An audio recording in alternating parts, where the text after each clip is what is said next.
Okay everyone, welcome back to another video on the channel. Today we're back on GT Sport and we're back with the FIA Manufacturers Round number 3 at the Red Bull Ring in Group 4. So very high split lobby again. I think it was 3k lobby, around 3k for the top first place points, and going through the grid mainly made up at the front of the power cars. As you can see, the TT, the Jaguar, the Mustang, the Ford Mustang, the Scirocco's, the Lamborghini.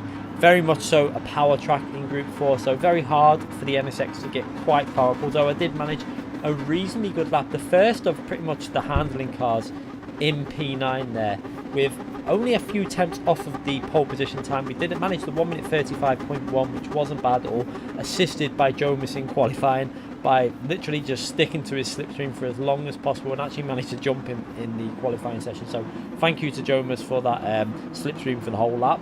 I was searching for it. I knew I had to do it to get myself into the top half of the grid, and we managed to achieve that. And you can see all the way through the grid, Rick in the next handling car down in P14 probably didn't manage to get as good of a slipstream during his lap, and then through the grid you can see pretty much dominated by the power cars. Most of the handling cars are towards the back. And Lexus there in P16, I don't think he actually managed to get a good lap in. Again, he did mention in the qualifying, the Sky Pippin, that he just didn't hook his lap up at all.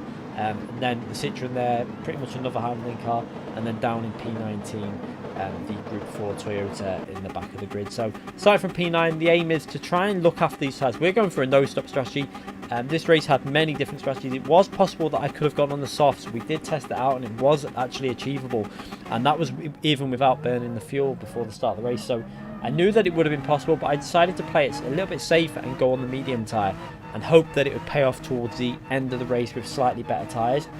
But even though we were on the mediums, we were still going to have to do a lot of tyre preservation and look after them as much as possible right the way to the end of the race, so that we had the better tyres to try and make up some ground on the last few laps. So straight away, first thing we've got to do is try and concentrate on staying in the slipstream of the car in front, which can obviously be quite difficult in the situation that we're in with a slower car, and we've got a lot of fast cars in front of the car in front. So he's picking up a slipstream and making his car even faster, whereas I'm just struggling to stay the same speed. You can see they're actually pulling away slightly even though I'm in the slipstream.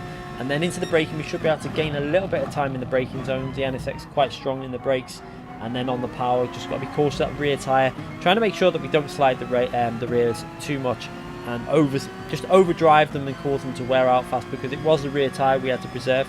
We ran our balance on the brakes at 0 to try and give quite a even balance, but we were taking it fairly easy. You can see in the braking, what I was doing was trying to brake very gently into the braking zones, not overuse the brakes. If you overuse the brakes, obviously you can cause a little bit more tyre wear, so trying to be very gentle on them brakes and just trying to stay with slipstream. You can see there that Bell in there managed to get past Roby in the Jaguar on that corner, so that was a little bit of a pain, because the Jaguar was probably going to be even harder to get past. But however, I don't think the NSX had the outright pace to really be challenging any overtakes at this phase of the race. What I had to do was pretty much just try and maintain my position, or just try not to lose as many positions as I can. It was more likely that I was going to lose positions over gaining with the NSX at the early stage when the tyres are fresh, because obviously the NSX it just wasn't the best car for the track in terms of straight line speed. It was really suffering down the straights. You'll be able to see it during the race. However, it did look after the tyres and it did handle pretty decent through the corners. So there was areas where it was strong, but on the straights you can see there Jonas getting very close to the rear, and we're almost losing the slipstream from the Jaguar that is right in front of us there. But now Jonas is obviously in our slipstream. We just fell back, like I said, a little bit too far out of the range. We're just picking up a little bit of a draft all the way up this straight into the very heavy braking zone, and Jonas just not quite close enough to make a move there into the braking. So now again we're going to try and get a solid exit and get the power nice and we managed to do that really well, and the Jaguar in front struggles to get through the corner and doesn't manage to get the power that well, as we right behind the gearbox now of this Jaguar. Are we going to be able to make a move? You can see we're in the slipstream, but we're just not gaining any time even though we're in that slipstream. I have a look down the right and decide to just brake early and just see if I can perform an undercut by scaring him into braking into the corner too late. But he manages to get his braking spot on there and doesn't make any errors. We now go into the really fast long left hand corners, where in theory the NSX should be a little bit stronger, but in this early stage there wasn't a massive difference really between the faster cars and the NSX. It actually worked out that even though we were staying with them through there, possibly due to loss of aero, but then we get into the power zone now and they just pull away again. So Again, really struggling to stay with them during this early stage, but again, I knew this was going to be how it would play out in this race, and I knew that towards the end of the race, when our tyres should be in better condition, we should be able to maybe make up some places, and it should be very close, because you can see Tigany up front there was very, I was pretty sure that he'd be on a one-stop strategy, because he did that in the previous race, so I could see that he wasn't that far ahead, and I'm in P9 obviously, and it's extremely close all the way through the field. You can see as we go through turn 1, trying to get on the power nice, and you can see now, look at the Dodge Viper behind us and watch the speed difference as he's picking up the slipstream, getting a massive tow from us. He's going to pull over to the left hand side and probably just going to let him pass. I decided there was no point fighting this too much. I might as well use the extra speed that Dodge Viper has and tuck into its slipstream, and then just get on the power and try and stay with it as long as possible. So we let him through there. He puts the hazards on to thank us for that, as we have a little look just how close the racing is still in this race for pretty much the top place. You can see just ahead of us there, cars going 3 abreast into the tight right hand corner. Tyres probably starting to feel a little bit old on some cars, some of the soft tyre runners. So obviously the different strategies in this race, some people were running softs, no stopping, some people were running mediums, no stopping, and some people were running softs and doing a one stop. So the people that were doing the one stop on the softs, their tyres are going to start to feel a little bit old now. It looks like that Mustang in front of us, the orange Mustang, is starting to suffer with a little bit of tyre wear issues during this lap now. It seems to be losing a little bit of ground, but you can just see how close the racing is all the way through the field.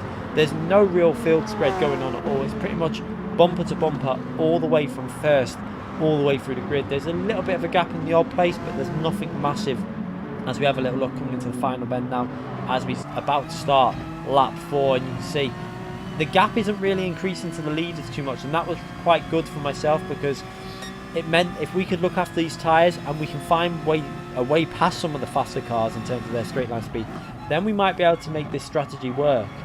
However, the hardest part about getting past people with the NSX will be the weakness down the straight. You can see there, just trying to stay in Jones's slipstream. You can see the difference that once he's in the slipstream, because his car's a fast car down the straight, he's able to actually pick up the draft and go for a move possibly in the braking, but he pulls out that one. He decides not to go there and maybe hold off for another lap, as the Jaguar in front seems to be suffering with them tyres. He has managed to get a few places ahead, but he now seems to be suffering a bit with his tyre wears.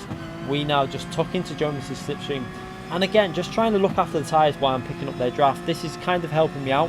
If I'm picking up a draft helping me down the straights, it means I can just brake a little bit earlier for the corners, save the front tyres and the rear tyres by not braking too aggressively, and then just try and be cautious through the corners. You can see now it's definitely starting to come back to us now at this phase a little bit with the tyre wear. Some drivers possibly going to go for a pit stop, as we've managed to get on the rear of the Dodge Viper in front of us, and the Jaguar and the Ford right ahead of us there. You can see how much that Ford is starting to struggle. He's actually holding some of these cars up. I think some cars were going aggressive on the soft, some of these cars in front of us were on the medium tyres and looking after their tyres. We've also got Beloff behind us in that Mercedes, having a look to go past. Obviously Mercedes is a little bit better than some of the other FR cars in terms of tyre wear. As you see, 2 of the cars there, the Jaguar and the Ford, peel off into the pit, so they were on the softer compound tyre. So we were actually doing quite well during that first stint there on the medium tyre, and they've pitted on lap 4, probably going to go for the medium tyre for the rest of the race and try and come back at the end.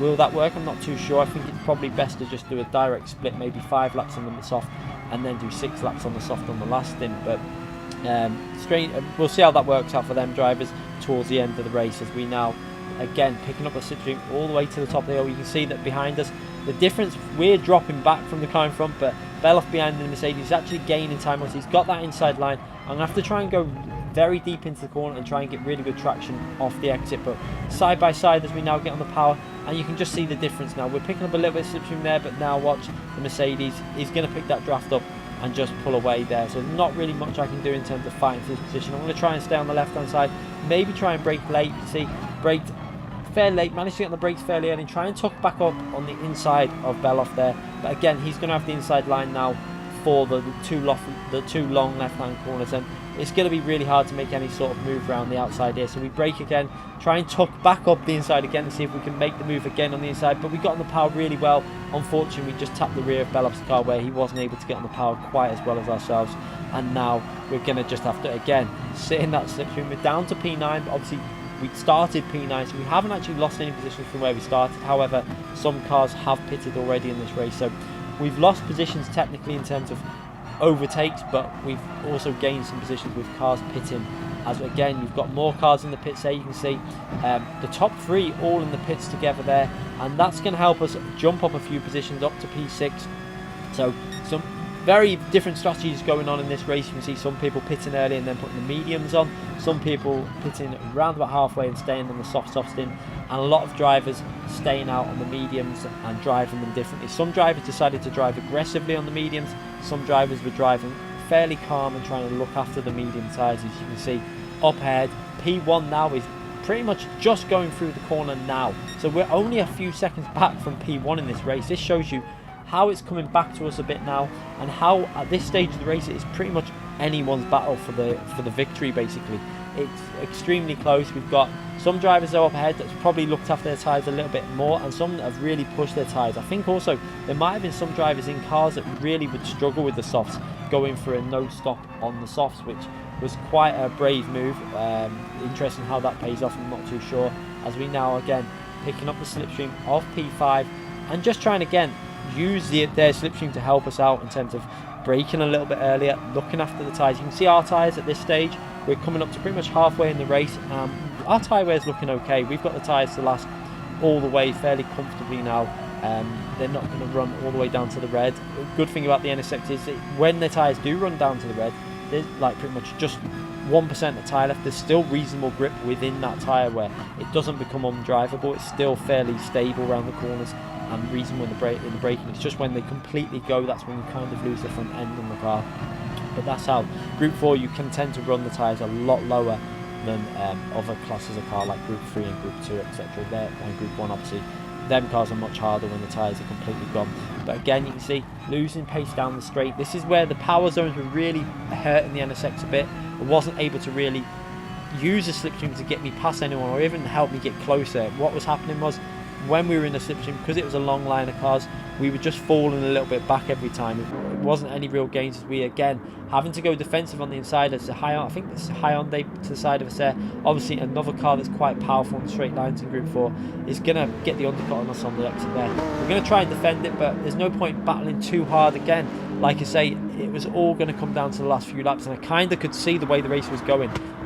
We were all gaining and bunching up together, and there was no point battling and trying to fight too hard at this stage. I just decided just to let him back through, took up the inside and just back into his slipstream and just try and use him to help me defend against some of the other cars. Luckily now though, we've got the Toyota 86 behind us, a car that isn't particularly strong on the straights, very similar to the NSX, but probably a little bit better through the corners than the NSX. So he's going to be able to stay with us, and it's going to be interesting. Will he be able to make a move on the NSX? So I very much doubted he'd have the straight line speed. Once he pulls out the slipstream, it would really struggle to get past. But if I can stay in the slipstream with that Hyundai, it's going to help me drag me to the battle that's up front. As you can just see how close this is getting. You can see up front the battle for the lead. I think the leader has actually pulled away a bit. You can see the Scirocco has got past the other Scirocco and has actually started to pull away. I think he had looked after his tyres much better than the pole position Scirocco. And that other Scirocco is starting to hold everyone up now. You can see how close it is as the leader goes through turn 1. As the next group of cars, you can see it's got 4 or 5 cars battling them for P2. And then a little bit of a gap with 3 more cars that I'm in now. The Toyota 86 give me a little bump up the straight. I think I didn't get the best exit there. He decided just to bump draft me because he probably knew that he wasn't going to be able to make any sort of move on the NSX because of straight line speed. He's probably a little bit down on straight line speed. So now it's just bunching up. You can just see how this is all leading up to a very chaotic final few laps. You can just see it happening. You can see it all getting closer. Different cars have used different tyres in different ways, and people driving more aggressively on their tyres in the early stint, it's starting to hurt them now. And then people that have looked after the tyres like myself, it's starting to come back to myself. And at this phase of the race, I was genuinely starting to think there's going to be an opportunity for a very, very good result in this. If it's going to be a case, there is definitely going to be a lot of luck involved, because when the racing gets as close as what it looks like it's going to get, it's going to be a case of just getting the car in the right position and getting a little bit of luck along the way and just trying to predict the way the cars are going to drive. As you can see there, side-by-side action are now already happening, and this is going to help the whole field bunch up. And you can see the leader now starting to pull away, and this is all helping P1 in the Scirocco just pretty much walk away with this now, because I think he had much better tyres than P2. So P2 really starting to hold everyone off. I'm just trying to, again, keep the tyres, again, fresh for the last 2 laps. The tyres needed to be fresh for lap 10 and 11. So at the moment, we're just trying to stick in the slipstream, not push too hard. You can see the rears are in pretty good condition at this stage. I've managed to look after them quite well, considering we've been on them since the start. Tyre wear was at, I think, times 16 or times 17 again. Quite high rate of tyre wear. As the leader, really struggling. You can see he ran wide out of the corner and didn't pick up a penalty, which was really strange. I don't know how he was managing to do that, but the Toyota GTX there gets a better exit than myself, but again, he's not able to really do much with that. So he just actually backs out of there, brakes nice and early, and just tucks back into the slipstream. So again, driving fairly sensible in the Toyota GTX behind me. Very similar to what I'm doing, but again, I can't really get close enough to make a move. But look at this now, as we approach this lap. Look at the battling that is going on up front. And this is going to help us get a lot closer then when we've got the better tyre wear, as you see, going into the braking just before the 100 board, taking a tight entry into the corner and just trying to get on the power now to see if we can get back into the draft of the cars in front. As just look at the chaos that is going on up ahead of us there. We've got P2, 3, 4, 5 and 6 all within basically a second of each other fighting for this lead. Now we're on the back of this group now, also fighting for this position, and Toyota behind us again. He's also getting on the back of this action and is going to be fighting for this position for the final 2 laps. So this is looking really good for myself at this phase. We've got much better tyres than the cars in front. The racing is getting insanely close, and this is going to be a real battle for the final positions in this race. As you can also see in the distance there, some other cars joining in on this battle. We've got some people that have pitted coming through. I think T-GT was just coming through in the background there, and he's going to be closing up on this lap 10 and lap 11 as well with much fresher tyres. Also Calster, and I think there was Indie Food as well, who did also pit on lap 5 or 6. That will be coming back through. You can just see him in the background there, T-GT and Calster fighting their way back through. So this is going to be an insane ending to this race, and probably you need to stick around to watch this, because this is, in my opinion, the most insane ending I've ever driven on GT Sport, and probably one of the best last few laps of a race that I've ever been involved with. As we now go into the braking, and just look at this, we're going to try and brake around late and go around the outside and see if we can pick up a position. We're going to try and get on the panel nice and early. Cars are side by side.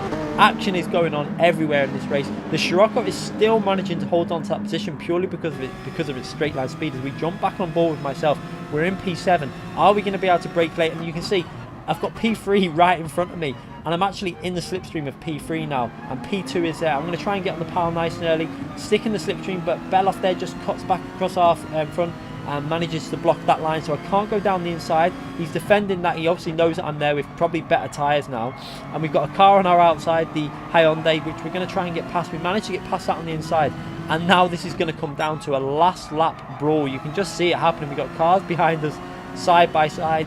This is all out action. Just look at the replay camera just to see the action that is going on and just how close this race is on the final 2 laps in a top split FIA Manufacturers race. This is insane, and something that I've not actually seen in pretty much, I can't remember another race as intense as this at the end of the race. You can see Jomis has managed to get past the Scirocco there, so massively important for Jomis there to do that. He's going to be able to pull away with the better tyres now, and anyone who gets ahead will be able to really get through the race. Actually, he hasn't managed to get past. You can see the Scirocco is actually defended on the inside, so I decided to brake earlier and try and get a really good exit of the corner, but the Beloff in front of us, I think, must have got a contact with the car in front of him and got a bit of a lag spike or something, and it just stopped him dead, and we hit the rear of him, and that totally ruined the exit for me going up the straight now. So I was really struggling. Where I was actually looking like I was going to get a really good exit and challenge for a position up ahead, I had to go defensive as we go in the braking zone. We actually braked a little bit late there and tapped Beloff, but everyone got away with it. Somehow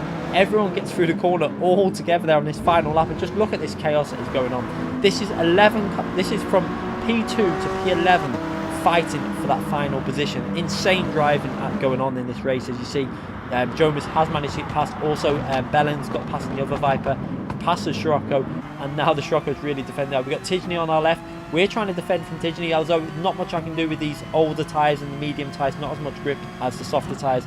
And then we can't go around the outside. We've got Calster on the left. We're going to try and hold it around the outside and see if we can get some sort of slipstream to help us stay ahead of Calster. Although again, into the braking zone, it's going to be really hard, as P5 there was the P2 driver. He's really struggling.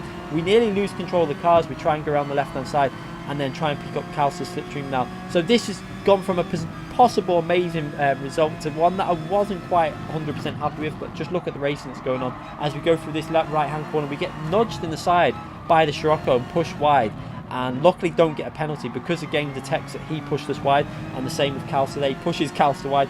A little bit aggressive driving with his tyres completely gone, but we go over the line. Just look at that. I've not been involved with a race quite as insane as that for a long time. We go over in P8, we gain 1 position from our qualifying position, but we can't really complain at the quality of driving that was going on. It was an amazing display. A little bit frustrated that we got not, as we tried to get on the power on the straight, we hit the rear of Beloff. Obviously, he obviously hit the car in front of him, I think. So that kind of ruined our momentum up the straight and possibly lost me out on a better position. But it was just, we tried that strategy of keeping the tyres to the end. It nearly paid off. There was opportunities to pick up a better position, but we didn't quite make it work. But let's just enjoy what was possibly the most hectic end to a race that we've seen in a long time. Anyway, make sure you give this video a thumbs up if you did enjoy it. Make sure you subscribe to the channel also if you want to see more videos like this. We're going to be back with more action from the same day. I think Nations at Fuji will come tomorrow. So please stick around for that if you want to see that, and subscribe to the channel. Thanks again for watching, everyone.